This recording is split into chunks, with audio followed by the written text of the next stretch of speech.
Merhabalar, Örgü Kursu YouTube kanalıma hoş geldiniz arkadaşlar. Bugün sizlerle yapımı çok kolay kağıt ipten ördüğüm çanta yapımını anlatacağım. 3 adet büyük motif yapacağız. 2 adet küçük motif yapacağız arkadaşlar. Yapımı için şöyle göstereyim. Bu da küçük motifi. Yapımı bir günde bir çantayı kolaylıkla yapabileceğiniz bir model. Gayet de şık ve kullanışlı arkadaşlar. Gerçekten hani dışarıda taktığınızda içerisine yani bir sürü şey sığdırabilirsiniz. Şöyle çıt çıt diktim. İçerisine şu şekilde astar yaptım. Dilerseniz fermuarda dikebilirsiniz. Ben bu şekilde hazırladım. Şöyle deri bir sap kullandım. Eğer ki elinizde böyle bir sap yoksa da örgü sap yapabilirsiniz. Yani örebilirsiniz sap kısmını da. Şimdi hemen yapımına başlıyorum. Ben şöyle 2 büyük motifimi ördüm. Bundan 3 tane olacak. Şimdi sizlerle bir tanesini daha yapacağım. Sonra şöyle küçük bir motife daha ihtiyacımız var. 2 tane olacak. Birini yaptım. Birini de sizlerle birlikte yapacağım. Evet. Bu şekilde kağıt ip kullanıyoruz arkadaşlar. Benim kullandığım kağıt ip böyle çile hesabı yani kilo hesabı satılan iplerdendi. Ben şöyle bunu doladım, yuvarlak haline getirdim. Bunu birçok tuhafiyede bulabilirsiniz. İnternet sitelerinde de satan sayfalar mevcut. Evet. Tığ olarak Tulip'in sarı uçlu tığı 7 numara 4 milim tığ kullanacağım arkadaşlar. Bazı arkadaşlarımız 6 numara kullanıyor. Elinizde hangisi daha uygun geliyorsa onunla yapabilirsiniz. Evet arkadaşlar, şöyle başlayalım. Tığımı ipime sabitliyorum. 1 2 3 4 5 ve 6 zincir çekerek ilk çektiğim zincirin ortasından batarak şöyle yuvarlak haline getiriyorum. 1 2 3 zincir çektim. Tığımın üzerine aldım. Yuvarlağın içerisine bir tane trabzan yaptım. Tığımın üzerine aldım. Yuvarlağın içerisine bir trabzan daha yaptım. 2 trabzan yapmış oldum. Buradaki zinciri saymıyorum. Bir trabzan daha yapıyorum. 3 tane trabzan elde etmiş olduk. Araya bir zincir. Tığımın üzerine aldım. Bir trabzan. Bir trabzan daha. Bir trabzan daha. 1 2 3 tane trabzan yapmış olduk. Bir zincir. Burada da 3 trabzan yapmış oluyoruz arkadaşlar. Şuradaki zinciri saymazsak. Bir zincir çektim. Yuvarlağın içerisine yine 3 tane trabzan yapıyorum.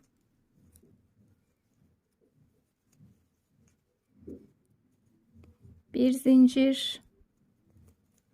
Yine aynı şekilde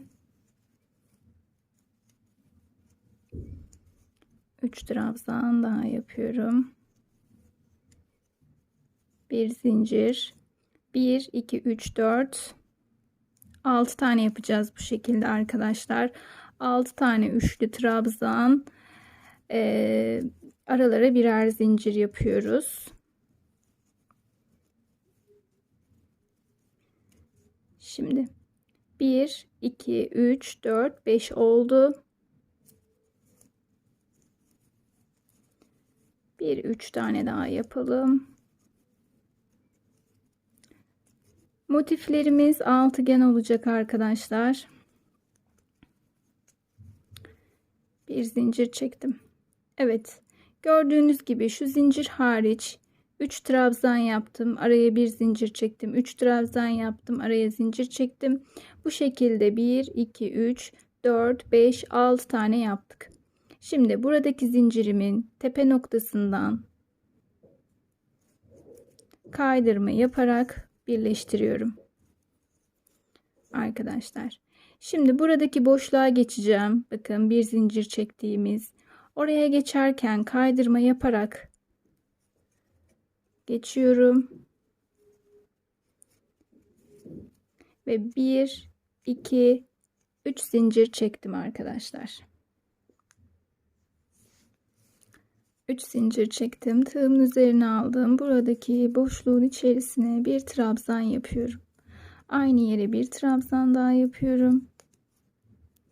Araya 2 zincir ve aynı boşluğun içerisine 2 trabzan daha yapıyorum arkadaşlar.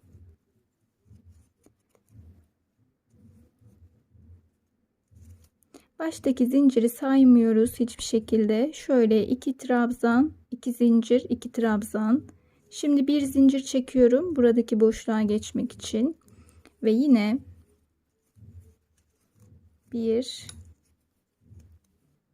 2 trabzan, araya 2 zincir,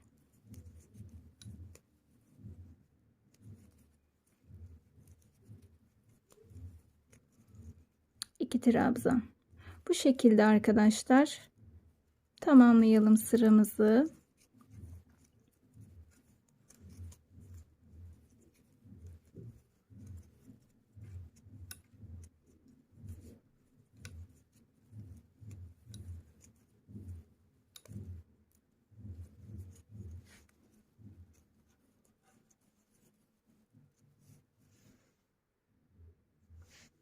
Evet, sıramı tamamladım. Bir zincir çekiyorum ve buradaki tepe ilmeğimden kaydırma yaparak birleştiriyorum arkadaşlar.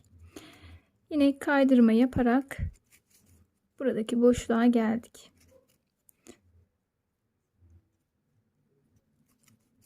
1, 2, 3 zincir çekiyorum arkadaşlar. Bu sıramızda artık köşelerimizi belirginleştireceğiz. Bunun için ne yapıyoruz? Yine aynı şekilde buraya bakın. Zincir hariç 2 trabzan yapıyorum. Araya 2 zincir. Aynı boşluğun içerisine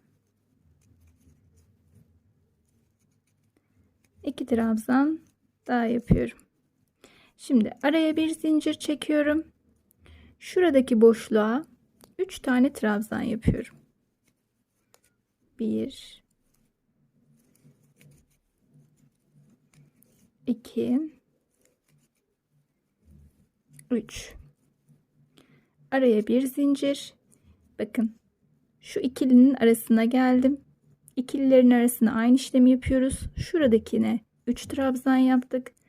Şimdi ikilinin arasına geldiğimde yine 2 trabzan, araya 2 zincir,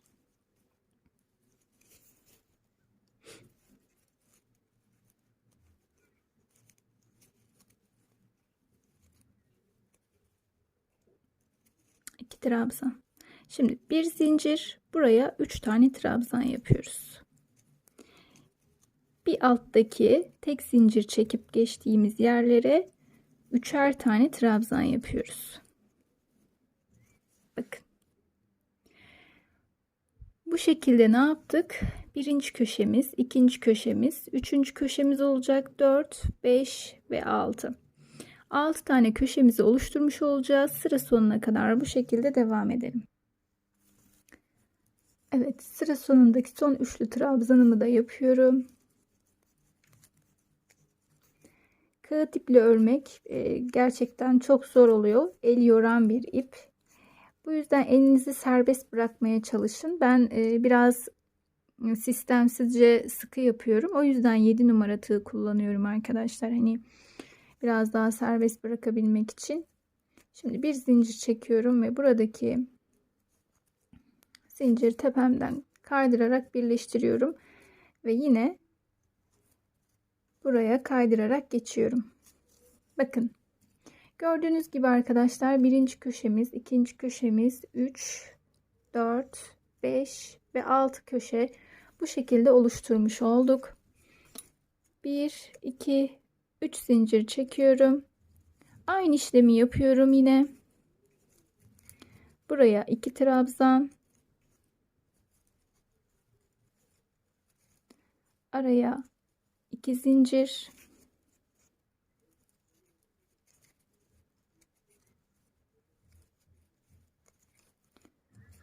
İki trabzan. Araya bir zincir geçişlerde. Şimdi burada 3 tane trabzan yapmıştık bir önceki alt sıramızda. Ne yapıyoruz? Bu zincir ortasından, yani aşağıdan şöyle yanından bir trabzan yaptım. 1.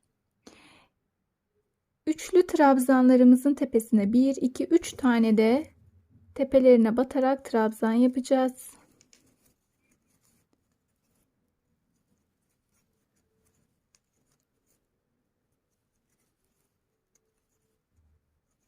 Bakın. Şimdi burada da bir zincir çekmiştik geçişlerde. Oraya da bir tane trabzan, bir zincir. Ne yaptık? Buralara birer zincir, trabzan tepelerine yine trabzan yapmış olduk.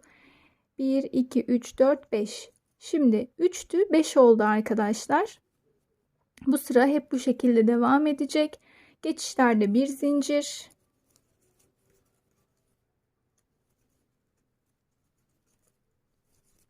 Köşelerde 2 trabzan yaptıktan sonra 2 zincir, aynı yere yine 2 trabzan yapıyoruz. Bu sıramızı da bu şekilde tamamlayalım. Ne yapıyoruz? Bakın. Buradan bir trabzan ve trabzan tepelerine trabzan yapıyoruz.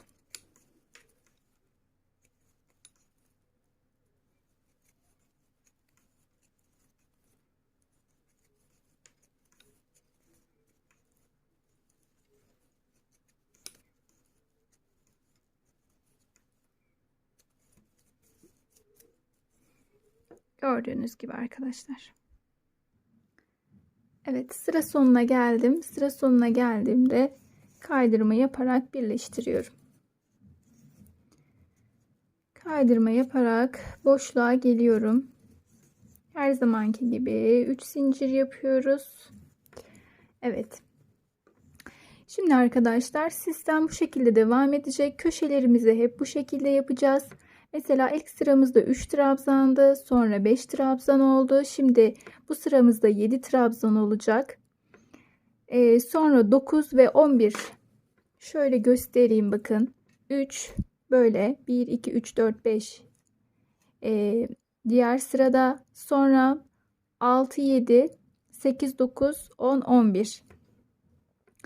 Son üst sıramızda 11 tane trabzan olana kadar işlem bu şekilde devam edecek. Demek istediğimi anladığınızı düşünüyorum arkadaşlar. Köşelerimiz aynı şekilde devam ediyor. Trabzan tepelerine trabzan, şuralara da birer tane trabzan yapıyoruz. Bakın. Sonrasında devam edecek. Şöyle mesela ilk üçlü trabzanımızdan sonra 1, 2,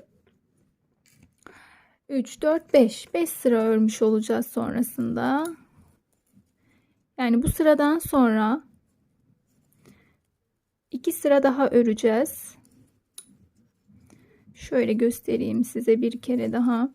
Şimdi köşemizi yaptık. Bakın.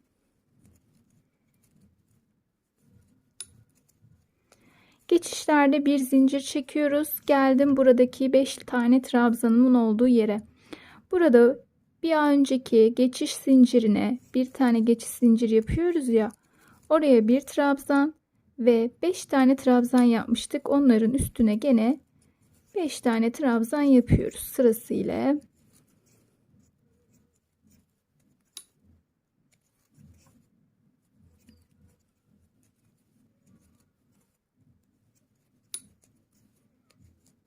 Evet. Bakın. 2, 4, 6, 7. 7 tane trabzanım olmuş oldu. Bu bir sonraki sırada 9 tane olacak buradaki trabzan. Sonra bir sonraki sırada 11 tane olacak ve orada bitireceğiz. 11 trabzana ulaştığımız yerde motifimi bitirmiş olacağım. Şimdi bu şekilde motifimizi tamamlayalım arkadaşlar. Evet arkadaşlar, motifimi tamamladım. Bu şekilde gördüğünüz gibi. Şimdi sıra sonuna geldiğimde kaydırma ile birleştirdim. Yanındakine de bir kaydırma yapıp ipimi şöyle kesiyorum arkadaşlar. İnce bir tığ yardımıyla şöyle geriye alıyorum.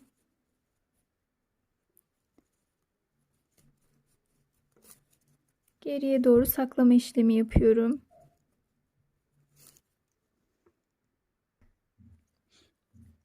Bu şekilde.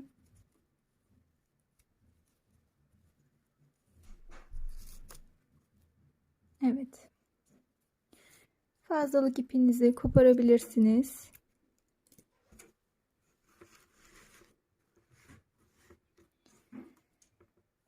Şimdi arkadaşlar 3 tane büyük motifimi tamamlamış oldum. Şimdi bir küçük bir motif öreceğiz. Bunun bir tanesini ben hazırlamıştım. Diğer tekini de sizlerle birlikte hazırlayacağız. Evet. Şu şekilde ipimi parmağıma alıyorum. Sihirli halka yapmış oluyorum böyle. 1 2 3 zincir çektim. Şimdi bu sihirli halkanın içerisine zincir hariç 13 tane trabzan yapacağız. 1 2 3 4 5 6 13 tane trabzanımı yapmış oldum. Şimdi ilk baştaki çekmiş olduğumuz zincir çepesine kaydırma yaparak birleştiriyorum. 1 2 zincir çektim arkadaşlar. Şu arkadaki sihirli halka ipimizi şöyle asılabiliriz. Şimdi arkadaşlar 2 tane zincir çektim. Tığımın üzerine aldım. Hemen yanındaki dibine bir tane yarım trabzan yapıyorum. Tığımda bekletiyorum. Aynı yere bir tane daha trabzan yapıyorum. Tığımda bekletiyorum. Bir tane daha yapıyorum ve hepsini bir çekiyorum. Araya 2 zincir çektim.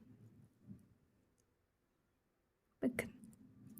Şimdi yanındakine geçiyorum. Yanındaki ilmek tepesine aynı işlemi burada da yapıyorum. 1 2 3 hepsini bir çekiyorum. Bu şekilde.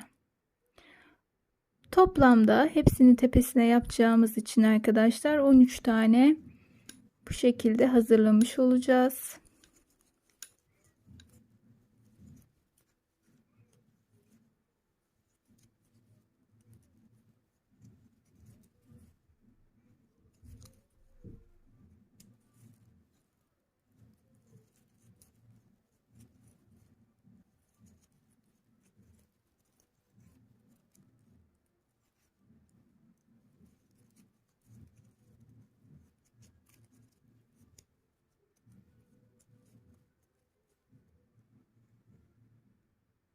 Pardon arkadaşlar, aklım başka bir yere gitti. Şurayı söküyorum. Şu kısım ikinci sıramız, yani sadece ikinci sıramızı sökeceğiz. Şu şekilde yapacağız. Fıstık yapacağız arkadaşlar. Yani şu şekilde trabzan yapmadan tığımıza 3 tane topluyoruz. Hepsini bir çıkıp araya 2 zincir çekiyoruz. Tığımın üzerine aldım. 1 2 3 tane topladım. Hepsini çıkıyorum. Araya 2 zincir. 1 2 3 tane topladım. Şurada geçirmekte zorlanıyorum her zaman. Araya 2 zincir arkadaşlar. Hepsini bu şekilde yapalım. Evet arkadaşlar, sıra sonuma kadar ben bu sıramı da tamamladım. Şimdi zincir tepemden kaydırma yaparak birleştiriyorum. Boşluğa geçiyorum. Buradaki boşluğa kaydırma yaparak ve 1 2 zincir çektim. Şimdi bu boşluk aralarına bir trabzan, 2 3 trabzan yaptım. Baştaki zinciri saymıyoruz. Hemen diğer boşluğa geçiyoruz. Bir trabzan, 2 3. Her birine üçer tane trabzan yaparak bu sıramızı da bu şekilde tamamlayacağız arkadaşlar. Geçişlerde hiç zincir yok. Direkt geçiyoruz. Tığımızın üzerine alıp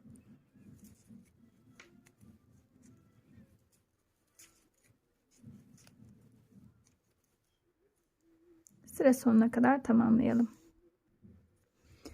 Evet, sıra sonuna kadar geldim. İlmek tepemden kaydırma yaparak birleştiriyorum. 1 2 zincir çektim. Şimdi arkadaşlar hemen dibine bir tane trabzan yapıyorum. Tığımın üzerine alıyorum. Buradaki bakın şu trabzanımın belinden dolayarak bir yalancı trabzan, sonra aynı yere bir tane daha yapıyorum ve hepsini bir çıkarıyorum. Şimdi tığımın üzerine aldım. Yanındaki trabzanın tepesine bir yalancı trabzan yapıyorum. Tığımın üzerine aldım. Yanındakinin beline bakın bir yalancı, aynı yere bir tane daha yalancı trabzan yapıp hepsini çıkarıyorum. Şimdi sıradakine bir sık iğne yapıyorum tepesine batarak. Yine aynı işlemi yapıyoruz. Diğerinin beline doluyorum. 1 aynı yere bir kere daha beline doluyorum. 2 ve hepsini bir çıkıyorum. Ne yaptık? Baştakine bir trabzan, beline dolayarak 2 tane doladıp çıktık. Yalancı trabzan, aynı işlemi yaptık. Sonra bir sık iğne. Şimdi bir yalancı trabzan yapıyoruz. Bakın. Yanındakine, sıradakine aynı işlemi yapıyoruz.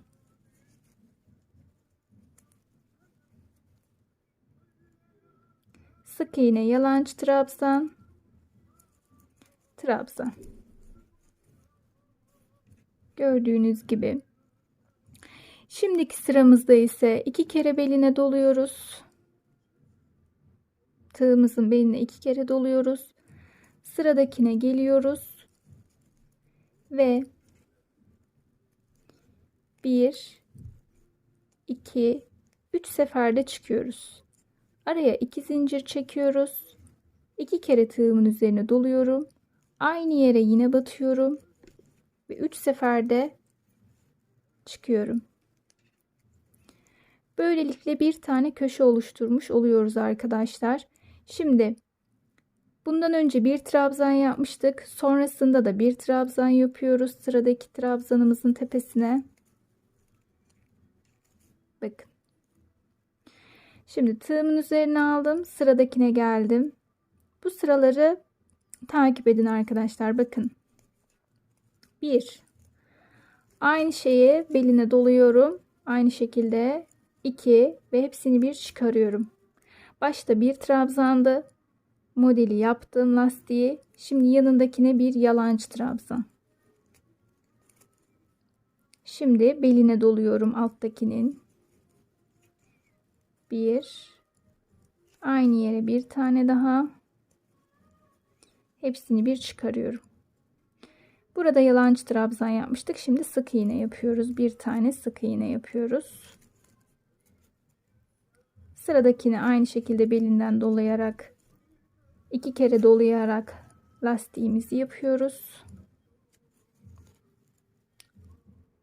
Şimdi sık iğneden sonra bir yalancı trabzan. Nasıl burada trabzan, yalancı trabzan, sık iğne olarak aşağıya doğru iniyorsak, şimdi sık iğne, yalancı trabzan, modelin beline doluyorum.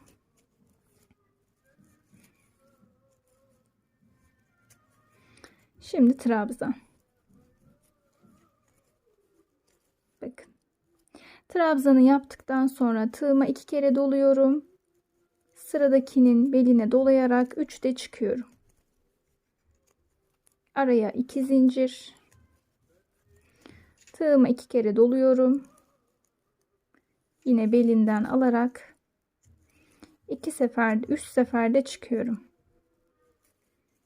Bakın. Şimdi yanındakine yine trabzan. Şunu göstereceğim. Yani bu işlemi yaparak şöyle köşe oluşturmuş olduk arkadaşlar. Bakın birinci köşemiz, ikinci köşemiz. 4 köşe oluşturacağız bu motifimizde. Şu şekilde göstereyim. Aynı bu sistem devam ederek köşelerimizi tamamlayalım. Sıra sonuna geldiğimde arkadaşlar tığımın üzerine 2 kere doluyorum. Buradaki zincirime bu kez bakın 2 seferde çıktım. Araya 2 zincir.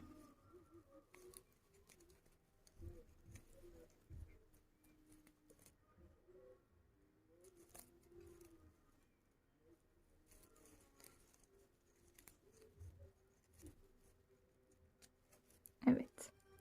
Bu şekilde tamamladım. Şimdi bakın buradaki ilmek tepeme kaydırma yaparak birleştiriyorum. Bir zincir çektim.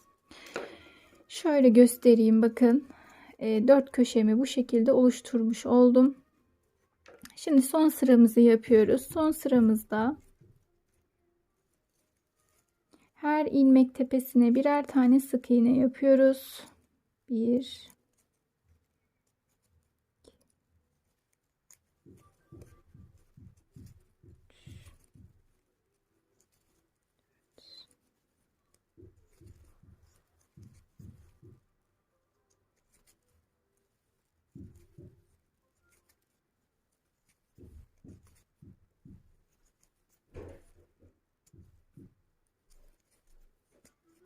Evet. Köşeye geldiğimizde 1 2 tane batıyoruz. Araya 1 2 3 zincir çekiyorum arkadaşlar. Siz 2 de yapabilirsiniz burasını. Çok bol gibi görürseniz ama dikerken onu pay edeceğiz. Şimdi aynı yere 2 kere daha batıyoruz. Köşeye. Yani 2 tane batıp araya 3 zincir yapıyoruz. Sonra 2 tane daha batıyoruz. Sonrasında yine ilmek tepelerimize sık iğne olarak devam ediyoruz.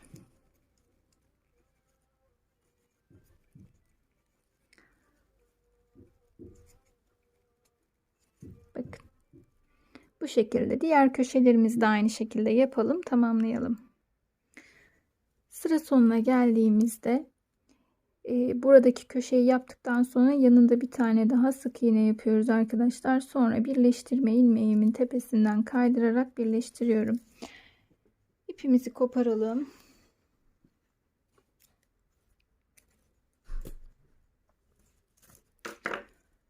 İpimizi kopardıktan sonra aynı şekilde arka kısma doğru saklama işlemi yapalım.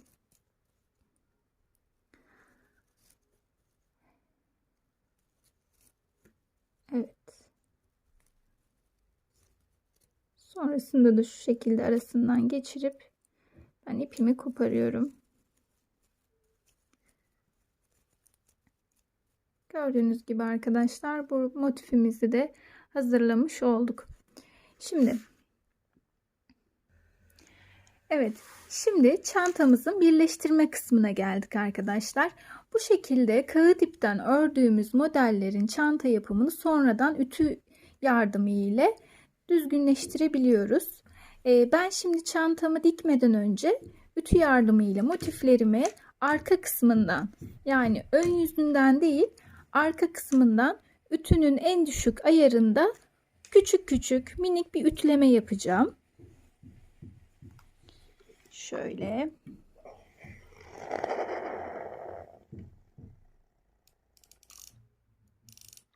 Şöyle ütü ayarıma getireyim arkadaşlar. Evet. Şöyle ütümü arka kısmından ütülüyorum, bakın motifimi. Bunu çantayı diktikten sonra da yapabilirsiniz. Bu benim daha kolayıma geldiği için bakın arka kısımdan ütülüyorum. Ön kısmıyla alakalı şey yapmıyoruz sönmesin diye. Motiflerimiz açıldı. Bakın gayet güzel görünüyor. Şimdi diğer motifimi arkadan ütülüyorum.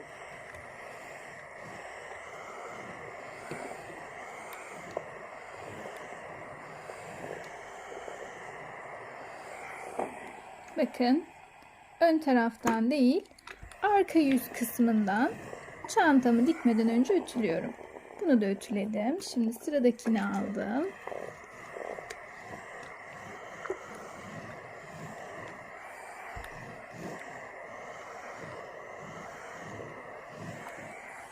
Bakın. Bu şekilde ütülüyoruz.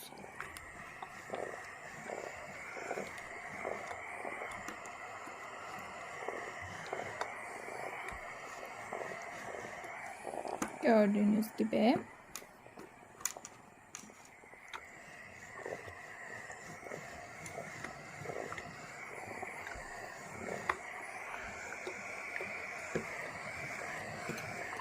Evet. Bakın arkadaşlar bu şekilde motiflerimi ütülemiş oldum. Gayet de güzel oldular. Şöyle göstereyim sizlere. Şimdi birleştirme kısmına geldiğimizde de şu şekilde yün iğnesi kullanacağım. Aynı hasır ipimi, yani kağıt ipimi tığıma geçiriyorum. Bununla birlikte dikme işlemiyle motiflerimizi birleştireceğiz. Motiflerimizi nasıl birleştiriyoruz? Şu şekilde bakın. Her iki köşesinden şöyle katlayın. 1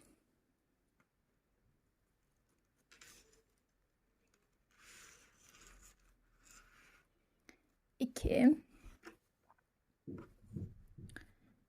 şunu şöyle alalım. Bu motifimi de şu şekilde motifimizi ayarlıyoruz arkadaşlar. Ortasına da bu motifimizi koyuyoruz. Altına da bunu şöyle, üstüne de bunu koyuyoruz. Motifimizi dikerken şu kısımdan başlıyoruz arkadaşlar. Bakın şu köşe kısımlardan. Şimdi şunları alalım.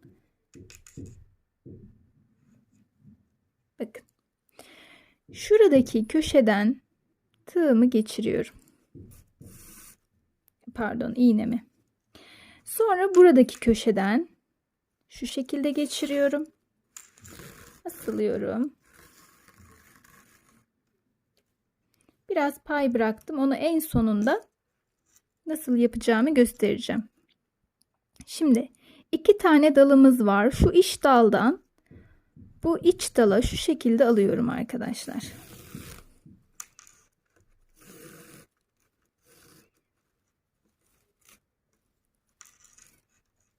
Bakın. Bu iç daldan buradaki iç daldan batıyorum. Şu şekilde batalım, hatta size daha kolaylık olsun. Şöyle alıyorum.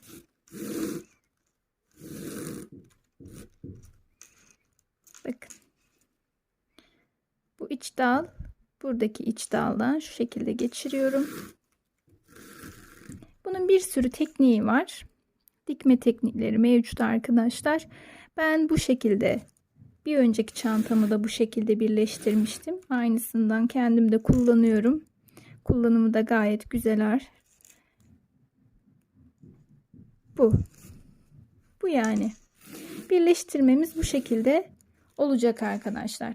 Şimdi bunu buraya kadar geldikten sonra şu motifimi buraya yerleştiriyorum. Buradan bu tarafa doğru dikiyorum arkadaşlar. Buradan böyle gitmeyeceğim. Bu tarafa doğru gideceğim. Sonra bu motifimi de yanına alacağım. Buraya geldiğimde de aşağıya doğru gidip arka tarafa döneceğiz. Bu şekilde çantamızın dikimini tamamlayalım. Evet arkadaşlar, çantamın birleştirme kısmını bu şekilde tamamlamış oldum. Gördüğünüz gibi iğne yardımıyla şu şekilde diktik. Şimdi üst kısmında kenar tığlama yapacağız. Bunun için köşemizden başlıyoruz. Buradaki köşemizden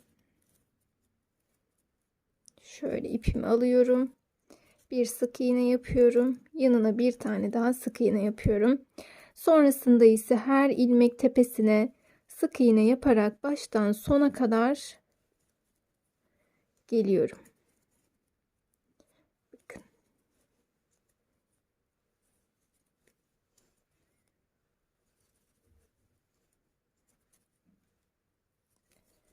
İpimin fazlalığını da burada yürütüyorum.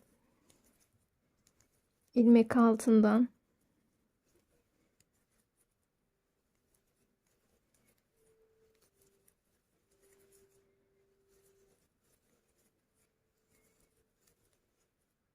Evet. Şimdi tüm ilmek tepelerine batıyoruz. Birinci sırayı tamamlıyoruz. Sonra üzerine bir sıra daha örüyoruz. Bir sıra daha, yani toplamda birinci sırayı örüyoruz. 2 ve 3. 3 sıra bu şekilde sık iğne olarak çantamızın tığlama işlemini yapalım.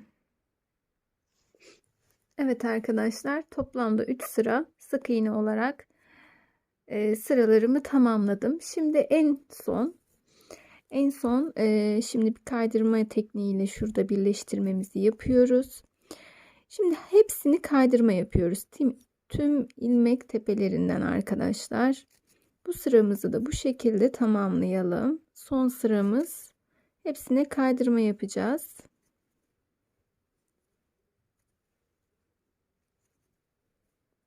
Bakın.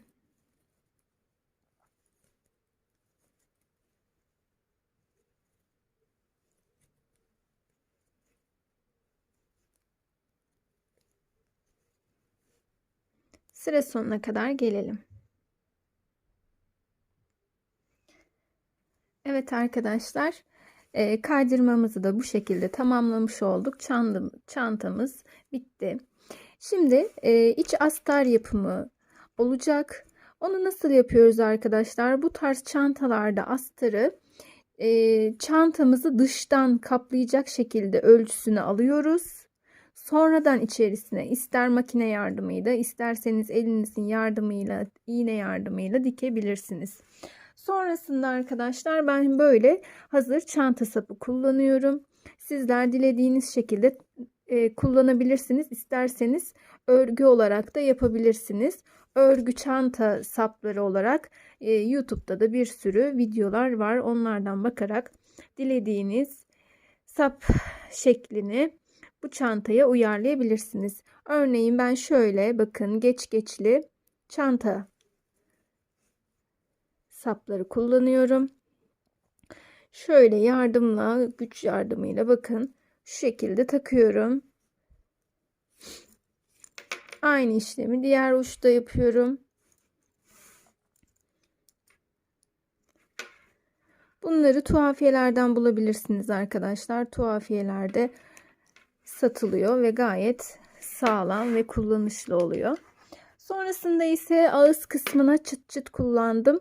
Bunları da yine aynı şekilde tuhafiyelerde bulabilirsiniz. Karşılıklı olarak şu şekilde dikiyoruz. Bu şekilde diktikten sonra bu yani gördüğünüz gibi.